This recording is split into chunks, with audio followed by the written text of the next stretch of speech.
మహిళా దినోత్సవ శుభాకాంక్షలండి. ఆ గ్రామం రాగనగూడెం. నా పేరు నవల. మండల్ రాయపర్తి, జిల్లా వరంగల్. నేను గీతాంజలి గ్రామైక్య సంఘానికి వివోఏగా పనిచేస్తున్నానండి. నేను 2007వ సంవత్సరంలో ఒక మహిళా గ్రూప్లో జాయిన్ కావడం జరిగింది. ఒకప్పుడు మహిళలు బయటికి రావాలంటే ఇబ్బంది పడేవాళ్ళు, కానీ ఈ మహిళా సంఘం గ్రూపులు స్టార్ట్ అయిన దగ్గర నుండి వాళ్ళు ఎలాంటి విషయంలో భయపడకుండా ముందుకు వెళ్ళిపోతున్నారండి. ఎందుకంటే వాళ్ళకు అవసర నిమిత్తం ఇంట్లో ఉన్నా కూడా ప్రతి ఖర్చుల కోసమని భర్తలను అడిగే పరిస్థితి ఉండేది. కానీ ఈ సంఘాలలో చేరిన తర్వాత వాళ్ళకి కొంత మేమంటూ ఏదైనా చేసుకోగలుగుతాం అనేది మహిళలలో నమ్మకం వచ్చేసిందండి.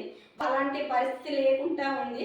ఎందుకు అని అంటే మహిళల లోన్ తీసుకోవడం ఒకప్పుడు 20 నుండి 1,00,000 దాకా తీసుకున్నది, ఇప్పుడు 1,00,000 నుండి 10 లక్షల దాకా లోన్ అయినా కూడా తీసుకొని అమౌంట్ లెక్క చేసి వాటిని ఎట్లా ఏం చేయాలి, ఎట్లా ఇంటి ఖర్చులకి ఎలా వాడుకోవాలి, ఆ వాడుకున్న దాన్ని మళ్ళీ ఎలా పొదుపు చేయాలి, ఆ పొదుపు చేసి ఎలా కట్టుకోవాలనే స్థితిలో మహిళలు ఉన్నారండి.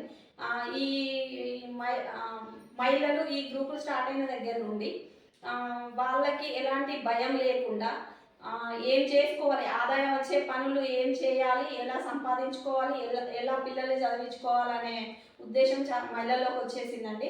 ఇన్ని రోజులు ఉన్న ఇబ్బందులు అంటే మహిళల్లో భయం, ఆందోళన, బయటికి వెళ్తే ఏమవుతుందన్న పరిస్థితిలో ఇప్పుడు చాలా మందిలో లేకుండా పోయిందండి. 100%లో ఉన్న ఒక 95% దాకా అలాంటి అనేది లేదండి.